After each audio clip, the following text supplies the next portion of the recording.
Mike, my wife called me a communist, says I'm un-American, but I can't help it. On Sunday, watching the World Cup, I was rooting for Japan. I said the sun will rise again. Well, let me just point out, Japan, not a communist nation. I know, that's what I was like. Okay. I know, thank you. Just for information. It's better that you pointed out than I. Go ahead. Two thoughts. One, if the U.S. won, I thought we're going to go through weeks of all of the interviews for this and the sport, and we're going to have the Today Show and this interview and this and that. This will go away a whole lot quicker if Japan wins it. And yes, there's a feel-good story about what they've gone through this year, but it'll go. There's not going to be some interpreter with the players and the Today Show. No, right. It just goes away. Right.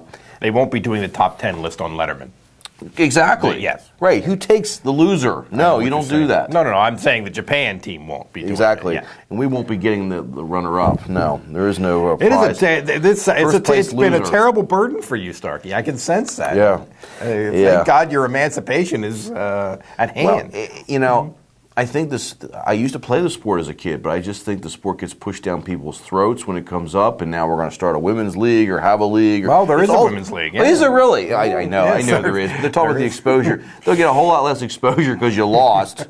You were favored. Let's point that out. Well, I'm gonna take a slightly different tact here. I watched. I left it wide open for you to do that. I watched our show last week, and what angst. I think that I think we're being a little too hard on soccer for failing to adequately entertain us. I mean, why should soccer feel like why should soccer be denigrated because it doesn't do enough to entertain us? I mean, but.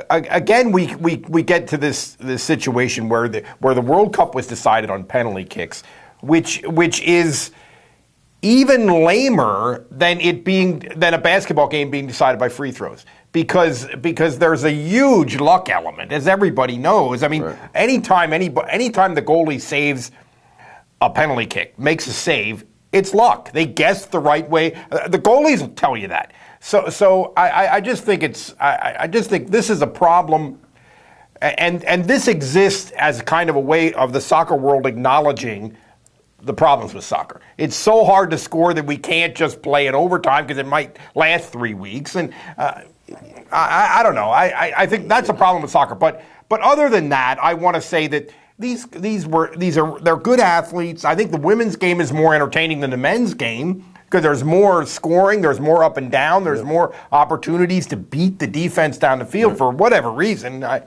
don't know. I guess I don't know enough about the sport to say why that is. I think it is gaining in popularity in America, and there's nothing wrong with this game except for a few little details, which there are a few things wrong with every sport in the few little details level. So I'm going to defend soccer in sort of a limited, guarded way here. Put it up against a football game, and I wonder who's watching it in September. We know the answer to that. I actually played in some tournaments years ago where it came down to penalty kicks, and what a frustrating way. And now this says a lot about if this would have went the other way and the U.S. would have won those penalty kicks, you wouldn't be hearing for a rule change. But there's now actually talk about that's a terrible way to end the game. They might actually be changing it. It should be sudden death. It should play it to the end, or they call it the golden goal because we don't want to have such a negative term as sudden death.